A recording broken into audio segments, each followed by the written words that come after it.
Muy buenas tardes tengan todos ustedes, queridos y queridas jóvenes de Colombia. Ya estuve alguna vez en Barranquilla y seguramente habrá oportunidad de ir con ustedes alguna otra ocasión.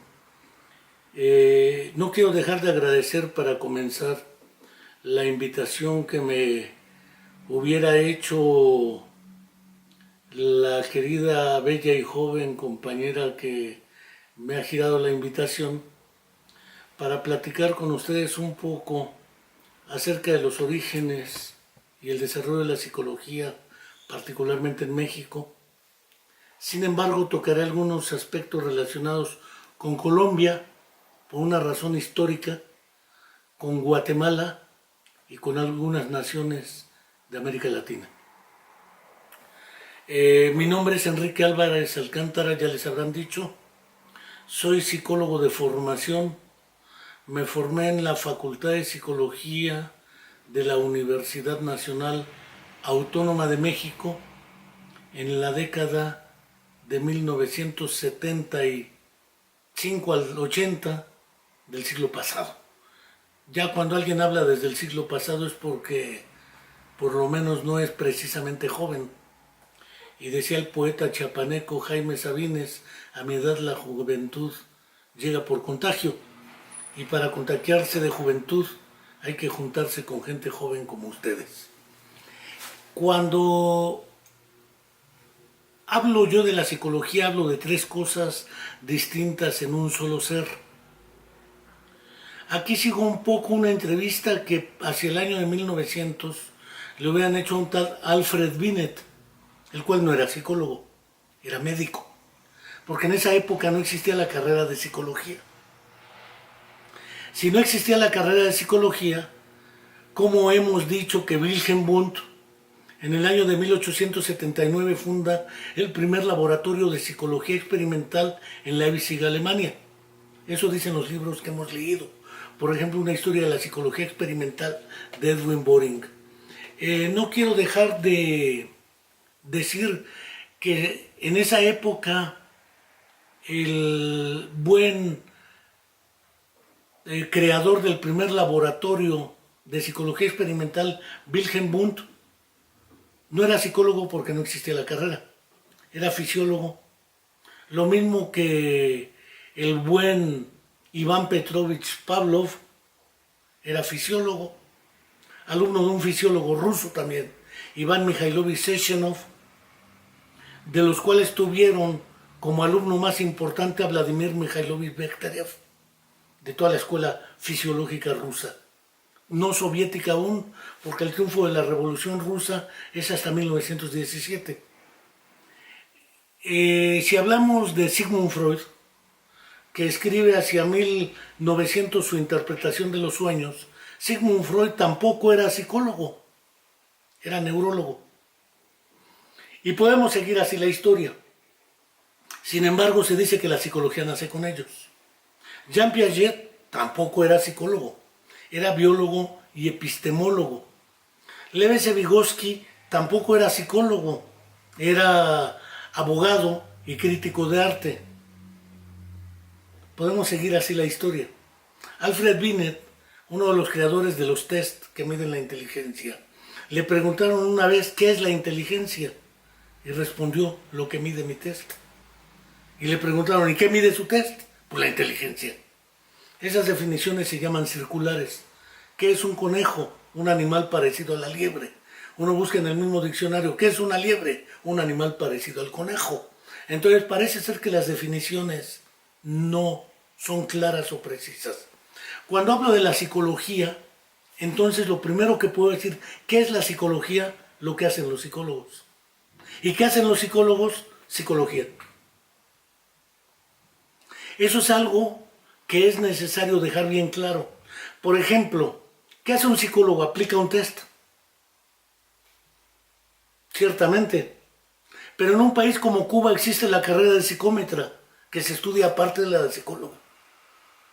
Un aplicatest no es un psicólogo, es un aplicatest. En otro país. ¿Qué quiero con esto decir? que parece ser que se ha confundido la práctica con la teoría, y no es lo mismo. Una cosa es la teoría psicológica, la psicología como disciplina del conocimiento científico, y otra cosa es la psicología como práctica profesional. Seleccionar personal. Antes de que existieran los psicólogos, ya se seleccionaba personal. Ya se hacían análisis de puestos. Luego entonces el problema es que confundimos el qué se hace con el qué es la disciplina. Eso tiene un problema mucho más antiguo. Los psicólogos no se han puesto de acuerdo en el mundo en qué es la psicología. Por ejemplo, si le preguntásemos a un Skinner, que en su tiempo dijo, la psicología es la ciencia que estudia la conducta. ¿Y qué es la conducta? El comportamiento observable, medible y cuantificable de los organismos. No importa si el organismo es una cucaracha o uno de ustedes, da lo mismo. Es conducta para Skinner. O una rata de una caja de Skinner. O un pichón de una caja de Skinner. O un gato de una caja de trucos de Thorndike. O un perro de Pavlov. O un chimpancé de un etólogo. No importa. Lo que importa es que haya conducta observable. No existe el pensamiento, ustedes no piensan. Tampoco tienen emociones porque no se ven. Tampoco existen los sentimientos porque no se ven. Tampoco existen las ideas ni sus cochinos pensamientos porque no se ven. Lo único que se ve es conducta. Pareciera ser que el término conducta vino a suplantar al término conciencia de Wilhelm Wundt, por ejemplo, de Lev Vygotsky, por ejemplo, y también al término inconsciente de Freud. ¿Cuál es el propósito del psicoanálisis? Hacer consciente lo inconsciente hasta donde ello sea posible. Entonces hablamos ya de tres categorías: lo inconsciente, la conciencia, la conducta. Otros dirían la cognición. No hay, parece, un acuerdo. Y entonces, ¿qué es la psicología? Tampoco hay acuerdo. Para algunos la psicología es la ciencia de la conducta. Para otros la psicología es la ciencia que estudia el comportamiento humano. Y conducta y comportamiento humano no es lo mismo. Para otros la psicología es la ciencia que estudia lo psicológico. ¿Y qué es lo psicológico? Volvemos al problema del objeto. Segundo, ¿qué métodos vamos a utilizar? En el psicoanálisis se utiliza la asociación libre. Acuesto a la persona en un diván y se pone a hablar y hablar y hablar y empezamos a interpretar. En el conductismo se diseñan estrategias de corte experimental. O trato de cuantificar mediante test, 6 coeficientes intelectuales. Y eso ha llevado a una confusión. Pero una cosa es la disciplina y otra es la práctica. Y otra cosa es cuando se empieza a enseñar psicología. Por lo menos las primeras escuelas de psicología en México surgen, lo mismo que en Colombia, lo mismo que en Perú, que en las diferentes escuelas de los países de América Latina entre la década de los 60 y los 70 del siglo pasado. La pregunta sería, ¿y entonces de dónde salieron los psicólogos de la primera mitad del siglo XX? Si no había escuelas de psicología. Pues de las escuelas de medicina, de las escuelas de filosofía y letras. La mayoría venían de las escuelas de filosofía. Y las carreras de psicología eran carreras dentro de la escuela de filosofía. Así fue en Colombia, así fue en Argentina, así fue en Uruguay, así fue en Chile, así fue en Perú, así fue en Guatemala, en México y en Estados Unidos. El problema empieza a radicar cuando las escuelas de psicología se independizan entre 1960 y 1970 en América Latina. ¿Quiénes son los primeros personajes que empiezan a impulsar la formación de psicólogos en escuelas de psicología? En México hay un personaje que era muy amigo de un colombiano. El colombiano es Rubén Ardila, que puede ser muy pariente de Alfredo Ardila, el neuropsicólogo, y no tan pariente de Juan Carlos Arango Lasprilla, un paisa que anda en los cuernos de la luna de la neuropsicología en Europa y el mundo entero. La psicología surge entonces para nuestro análisis en 3 niveles de análisis. Primer nivel de análisis, la práctica de los psicólogos. Esa surge antes que las escuelas de los psicólogos. Por ejemplo, en Argentina había un filósofo de nombre Aníbal Ponce. Él hubo escrito un libro, por ejemplo, muy conocido, que se llama Historia de la Educación, muy conocido, y después publica estudios de psicología y la psicología de los sentimientos. Él era filósofo. Hay otro argentino de nombre, por ejemplo, publica una cosa que fue muy famosa, aparte de una psicología de los sentimientos, el hombre con mucho carácter para tomar decisiones. Pero eran filósofos. Parece ser que la psicología es una hija bastarda de la medicina, de la filosofía y la psicología como una esquizofrénica de personalidad múltiple que no reconoce sus orígenes y que tampoco su identidad. La psicología no es filosofía, no es fisiología, no es, sin embargo, las 2 primeras escuelas de psicología que surgen en México, surgen una en la Universidad Autónoma de Nuevo León en Monterrey y la primera de todo el país en la Universidad Nacional Autónoma de México. La psicología originalmente, igual que en Colombia, se divide en 2 tendencias en sus orígenes: la tendencia psicoanalítica y la tendencia conductista. La tendencia conductista la impulsa en Colombia, en alianza con mexicanos, Rubén Ardila, que es muy probablemente ampliamente conocido por ustedes. Rubén Ardila, junto con Rogelio Díaz Guerrero, crean prácticamente en América Latina lo que es la Asociación Latinoamericana de Psicología, o la Sociedad Psicológica de América Latina. ¿Y quiénes son sus primeros presidentes? Rogelio Díaz Guerrero, Rubén Ardila, etc.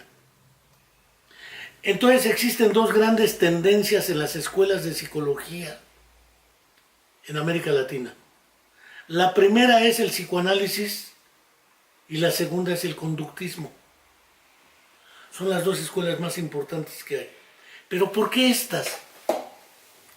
Si nosotros analizamos la historia del siglo XX, podemos encontrar 2 hechos que son muy fundamentales para el desarrollo de la producción editorial, por un lado, libros, revistas, artículos, y la producción científica. México tiene una tradición muy larga en fisiología, no así Colombia. Pero hubo 2 hechos que impactaron el desarrollo de América Latina. Uno fue la Guerra Civil Española. Produjo una migración de españoles que vinieron a parar a Argentina y México. Si ustedes se fijan, las mayores editoriales de producción de libros de psicología vienen de Argentina, Paidós, Psique, etcétera, Lautaro, y México, Fondo de Cultura Económica, Trillas, etcétera, el Manual Moderno. Después se van acercando editoriales propias de algunos países, Colombia, Perú, Guatemala. Las universidades más importantes que empiezan a desarrollar psicología, naturalmente, son la Universidad Nacional Autónoma de México, donde vienen a formarse muchas personas de otros países de América Latina, y muy probablemente Estados Unidos. Estas 2 tendencias marcan una línea de trabajo entre fisiología y psicología en México, Colombia y América Latina. Y la segunda es que las primeras generaciones de estudiantes de psicología que estudiamos en la Universidad Nacional Autónoma de México Muchos se fueron becados a hacer sus maestrías y sus doctorados a Estados Unidos. Y regresaron hechos unos verdaderos conductistas. Emilio Ribes Iniesta, por ejemplo Arturo Bouza Riaño, por ejemplo Jorge Molina Vilés, por ejemplo el mismo Rubén Ardila que estaba en ese grupo, y por el otro lado toda la escuela psicoanalítica que se fortaleció mucho en Argentina. Quizás por cada 100 habitantes en Argentina hay un psicoanalista. Es el país con más psicoanalistas de toda América Latina. Entonces, no es de poco peso el psicoanálisis, ni en América Latina, Brasil por ejemplo, ni en el resto de los países. La única diferencia de Brasil es que la lengua que tiene es el portugués, mientras que el resto de los países hablamos castellano, o digamos español. El desarrollo de la psicología empieza entonces a hacerse con diseños experimentales y cuasi experimentales. Sin embargo, una tendencia a partir de los 70s, con la llegada del segundo flujo migratorio, la Segunda Guerra Mundial, viene mucho alemán y mucho judío a Argentina, Uruguay y a México, pero particularmente a Argentina, y sobre todo muchos marxistas que empiezan a difundir la neuropsicología y la psicología realizada ahora sí en la Unión Soviética.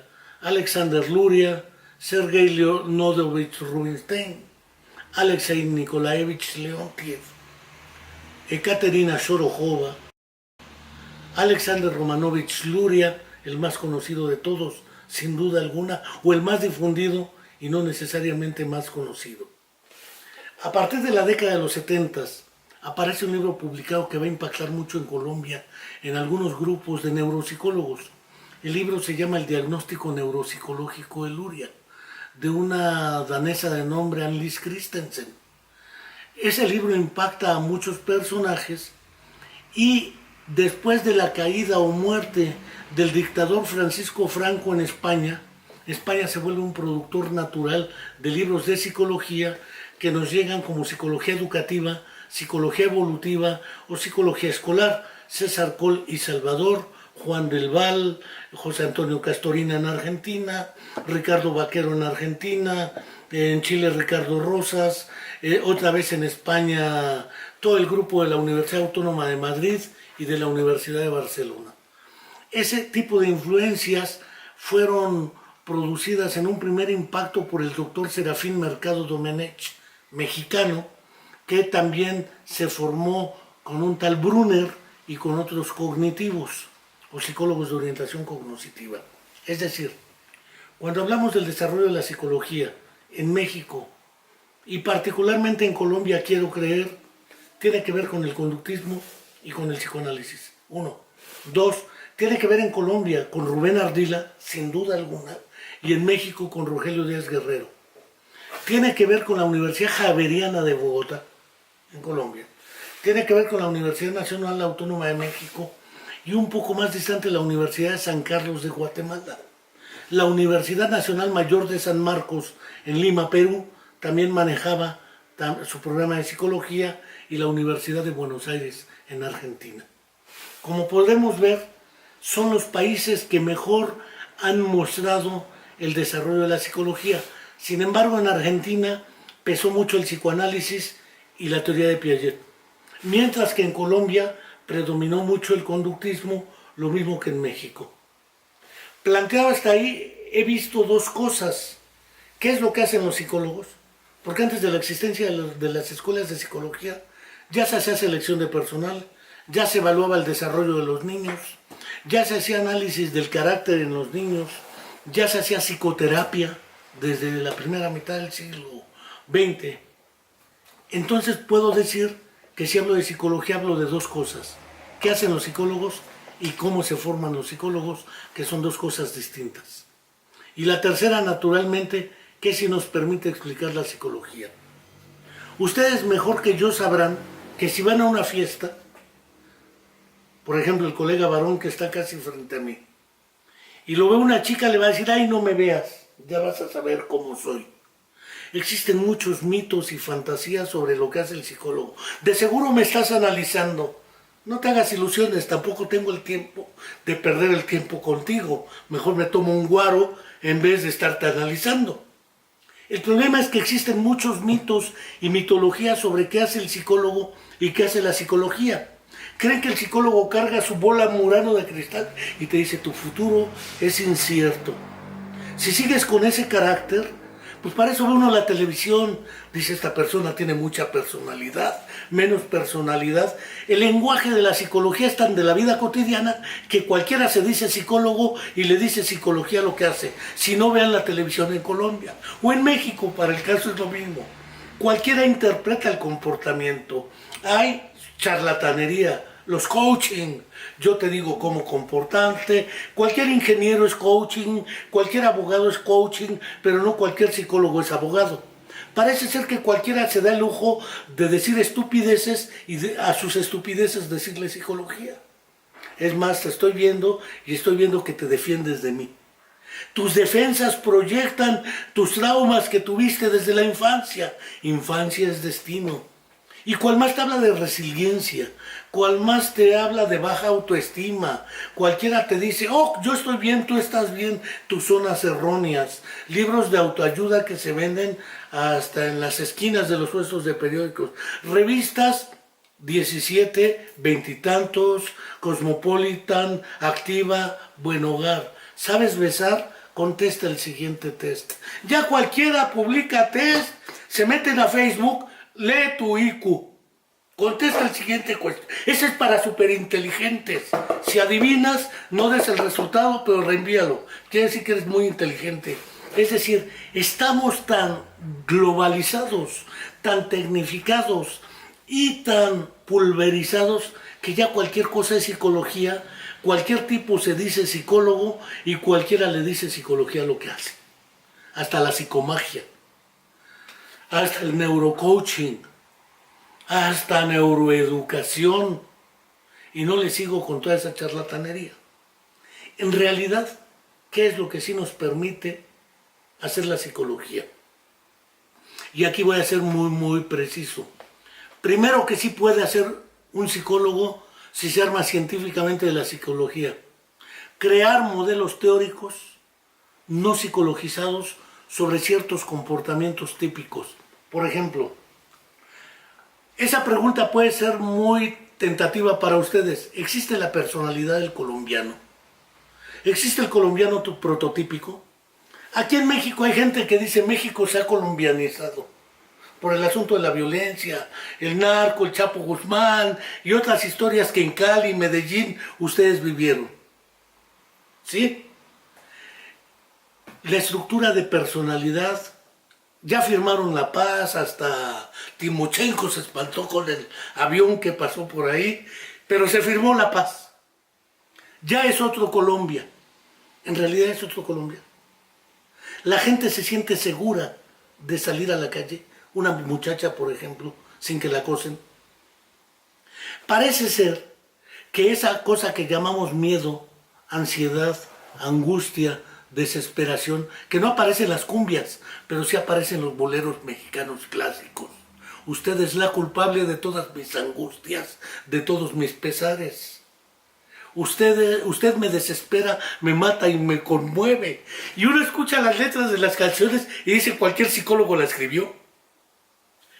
Pero hoy vivimos bajo el síndrome de los tecolines, ansiedad, angustia y desesperación. Porque no le vemos futuro al continente, a nuestros países. Que gana uno, unos se enojan. Que pierde otro, otros se enojan. ¿Cómo podemos explicar, por ejemplo, la violencia? Yo todavía me hago pregunta, ¿qué necesidad hay en México o en Colombia o donde sea de violar a una chica y matarla? ¿Qué necesidad? Si es más rico conquistar, decía don Juan Tenorio. Es una guerra que se puede ganar con la palabra y con la mirada. ¿Sí? Con la poesía, aunque no se crea. Había poetas que decían que la poesía es inútil. Un poeta nicaragüense sacerdote, por ejemplo. Sin embargo, el problema es cómo puedo explicar fenómenos sociales como la depresión, que no solamente es individual.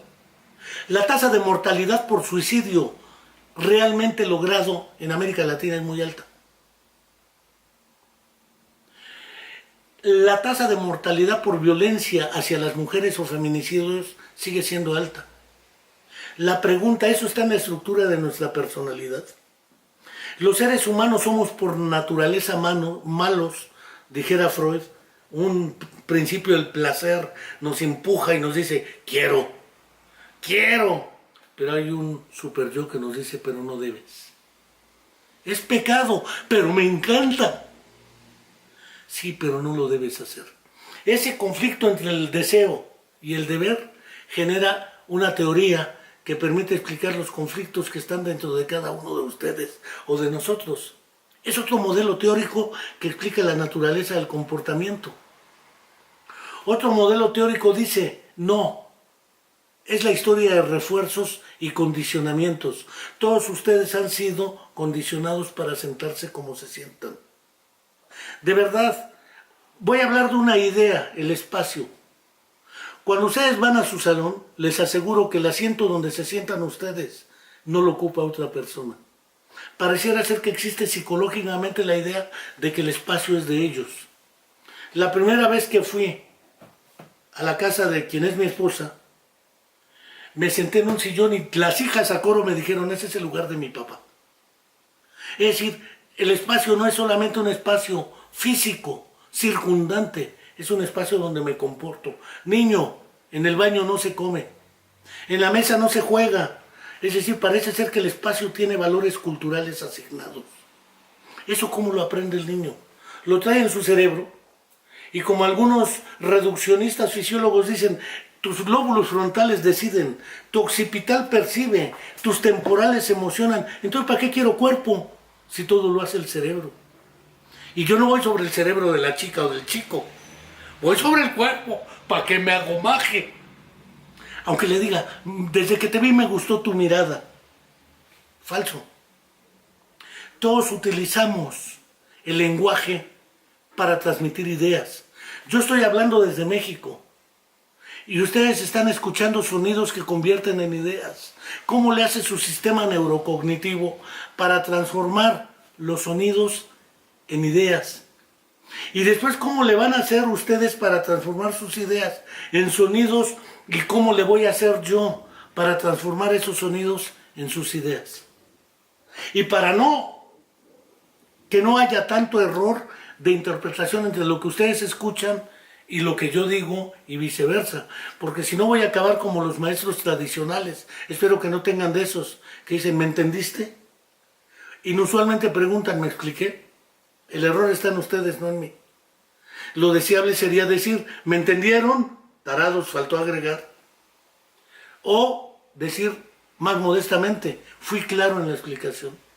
Si no, vuelvo a intentarlo, pero el defecto está en mí, no en ustedes. El hablante soy yo, el que trata de compartir con ustedes mis ideas soy yo. Pero yo cargo en mi cabeza, aunque ella no quiera, a la compañera que me invitó.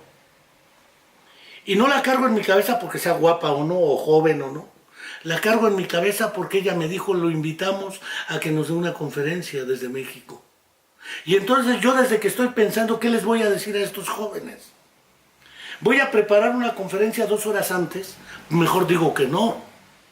Si acepto darla es porque creo que tengo un análisis histórico del desarrollo de la psicología en México. ¿Qué más podría explicar? Podría explicar fenómenos como el siguiente. A mí me tocó ver uno. A un taxista acá en la montaña de Guerrero, para hablarles de México. El lugar más conocido en el mundo de México es Acapulco. Y Acapulco está en Guerrero. Pues le dieron un balazo en el cerebro, en la parte del lóbulo frontal. Me enseñó los estudios, tomografías y demás. Le digo, pues yo lo veo bien, habla bien, entiende bien. Dice, no, lo que pasa es que quiere tener sexo hasta 45 veces al día. Dije, órale, siéntete realizada. ¿Qué hombre está dispuesto 45 veces? Y que además pueda.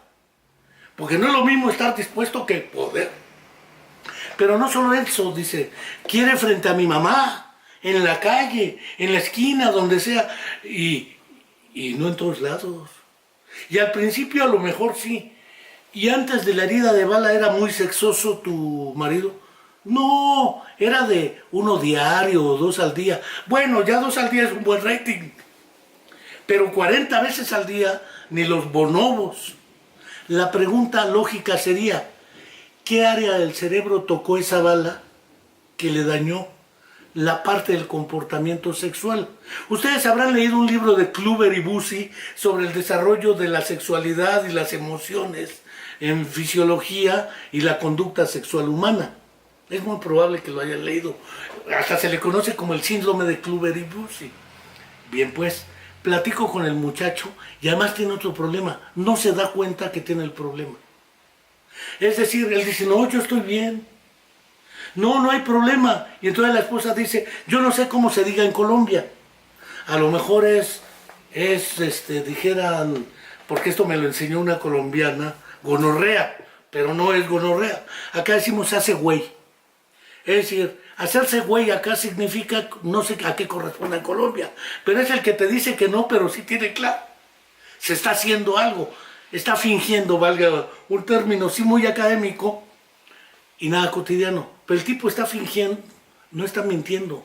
En realidad no se da cuenta de lo que está pasando.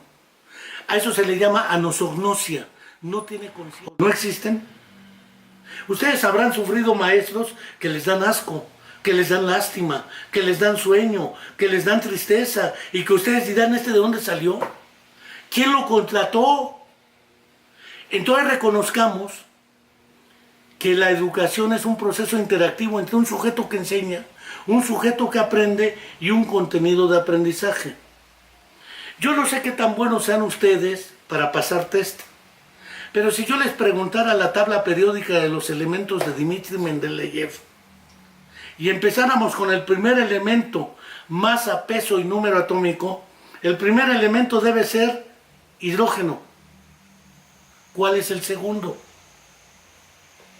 Ni se acuerdan, ¿verdad? La memoria y el olvido es parte también de nuestra existencia cotidiana. ¿Cuántas chicas o chicos no quieren olvidar un desamor, una tristitia, un golpe, un dolor de esos que, como decía el poeta Neruda, ¿por qué es tan corto el amor y tan largo el olvido? Porque noches como estas la tuve entre mis brazos. O un poeta colombiano ampliamente conocido, ¿sí? Almafuerte, el de no te des por vencido ni a un vencido, no te sientas esclavo ni a un esclavo, etcétera, etcétera. Ese arte de seducir con la palabra. ¿Por qué sucede? Pues la psicología lo puede explicar. Para eso sirven las teorías. Pero si además de ello resulta que una mamá le regala un suéter al camarada que está aquí con la mano así, un suéter verde y un rojo, y se pone el rojo y le dice, ¿qué no te gustó el verde? Me hubiera puesto el verde. Y si se pone el verde le dice, ¿qué no te gustó el rojo? Es decir, haga lo que haga, ya se jodió. Según un psiquiatra muy clásico, Paul Václavic, eso se llama teoría del doble vínculo afectivo, porque haga lo que haga está mal y me va a condenar mi esposa. Problemas de comunicación clásico. ¿Qué no me entendiste el mensaje? Te dice tu mamá, y tú le dices, es que nunca fuiste clara. Y te dices que yo pensé que tú sí me habías entendido. Pues yo pensé que no fuiste clara. Y entre yo pensé que tú pensabas y tú suponías, aparecen conflictos de psicopatología en la vida cotidiana. Una señora me dice, es que mi marido me engañó 20 años, me golpeaba, me maltrataba. Es un imbécil. Y yo le digo, ¿y quién es la imbécil? Usted que lo aguantó 20 años. ¿Por qué lo aguantó 20 años? Y me dice, bueno, es que en el origen era bueno.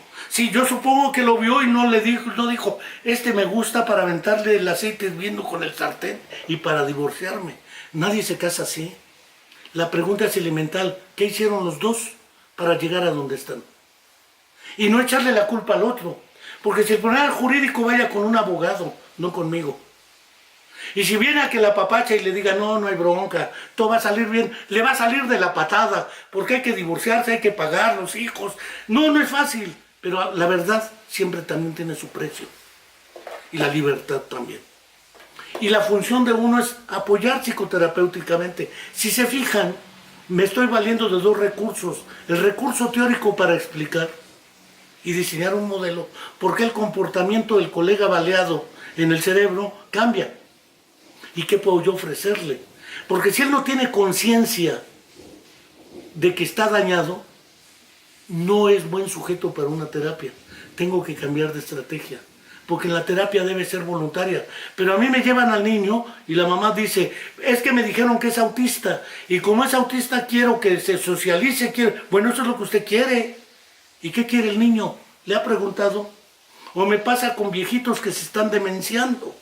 Es que queremos que el abuelo cumpla con, deje de beber, no coma. ¿Qué edad tiene su abuelo? 90 años, ya déjelo que se trague todo el guaro que quiera. Tiene derecho a morirse feliz, no a vivir desgraciadamente lo que le reste de vida. Y además usted como cuidador primario, lesionado, lastimado, con angustia, violando los derechos fundamentales de este anciano que además le quieren quitar la herencia de la casa, la pensión y todo lo que tenga.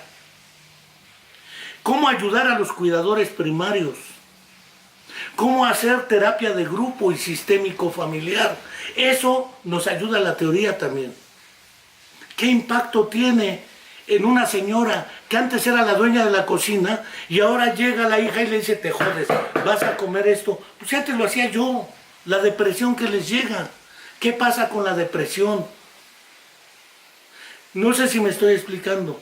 Entonces tenemos 3 tipos de fenómenos. Uno, ¿cómo se forman ustedes para enfrentar esa realidad? Que es la psicología como teoría y práctica educativa. Si ustedes no tienen prácticas en escenarios reales, pues nunca van a aprender. Cuando digo escenarios reales, con pacientes psiquiátricos, con niños con autismo, con pacientes con Alzheimer, con personas con daño cerebral, sino ¿cuándo van a aprender? De puro rollo nadie aprende. Habemos buenos rolleros por técnica oratoria, pero hay gente que sabe mucho pero no es buen rollero. Echar rollo, hablar, platicar. Hay pláticas que sí atraen y hay pláticas que duermen. El psicólogo acaba dando clases de psicología en una escuela, no prejuzgo cuál. Pero en la escuela no nos enseñaron a dar clases de psicología tampoco. Entonces, ¿cómo formo psicólogos? Implica definir qué currículum utilizo, qué materias pongo, ¿hay seriación o no hay seriación? Teoría y técnica de la entrevista 1, teoría y técnica de la entrevista 2, diseños de experimentación 1. ¿Sí me explico? El diseño curricular forma parte de cómo formo psicólogos. Pero eso es la psicología como teoría y práctica educativa. Pero otro es lo que les decía, y como práctica profesional, ¿qué puedo hacer? ¿Puedo hacer psicoterapia? Claro que sí. Pero esa no la voy a aprender leyendo, la voy a aprender haciendo psicoterapia. Puedo dar terapia neuropsicológica como el caso del paciente del daño cerebral, o chicos con parálisis cerebral que tienen serias dificultades para hablar, disartrias, anartrias, trastornos del lenguaje. ¿Me basta con el DSM-5? No, el DSM-5, y se lo dije al presidente de la APA, Antonio Puente, cubano, que eso es basura. América Latina firmó con la Organización Mundial de la Salud la Clasificación Internacional del Funcionamiento 10 o ICD-10. Y es el que no utilizamos en las escuelas. Seguimos utilizando el manual APA y seguramente ustedes ven el manual APA. No hay ninguna crítica a ustedes ni a su escuela. Pero con eso no enfrento la realidad de Colombia. En Colombia me tocó saber, por ejemplo, tienen una tradición de negros. Y estos negros tienen usos y costumbres que no tienen los que no son negros. Los que no viven entre ellos. Yo supongo que las estrategias de aproximación psicosocial a los grupos de negros colombianos y a los grupos del centro colombianos, porque además me fui a la montaña de Perú, a Huancayo y a aquel lado, a la región andina, y es otra estructura de costumbres, tradiciones, lenguas. ¿Cómo aplico un whisk en aymara, en quechua, y no sé qué lenguas hablen en Colombia, porque se debe hablar algunas lenguas o algunas jergas, dijeran algunos, en ciertas regiones, términos, modismos. La adaptación de los test es una historia y una odisea. Entonces, como verán, la psicología en México, de manera similar a Colombia, de manera similar a Guatemala, no a Argentina, se ha orientado por temas porque han sido el mismo grupo. Ha sido el grupo de la Sociedad Interamericana de Psicología y el grupo de la Sociedad Colombiana de Psicología y el de la Sociedad Mexicana de Psicología, que son un grupo que viene formado desde la década de los 60s y 70s en la Universidad Nacional Autónoma de México y en Austin, Texas, en algunas universidades de Estados Unidos. No sé si hasta aquí estoy siendo claro, porque he ido muy rápido, si más o menos está claro el deslinde entre psicología como práctica, que hacen los psicólogos, psicología como teoría o como disciplina, que es lo que me permite explicar la psicología, y la psicología, cómo se forman los psicólogos. Si quedan claras esas tres cuestiones, más un poco la historiografía que he contado, créanme que me doy por bien servido, porque la historia en México, así fue en Guadalajara, así fue en Querétaro, así fue en Morelos, Cuernavaca, de donde estoy prácticamente hablando, así fue en la Universidad Nacional Autónoma de México y sus diferentes escuelas, exceptuando la Universidad Autónoma Metropolitana, que surge en la década de los 70 del siglo pasado, con el exilio argentino, chileno y uruguayo por las dictaduras del Cono Sur, que perfectamente están documentadas.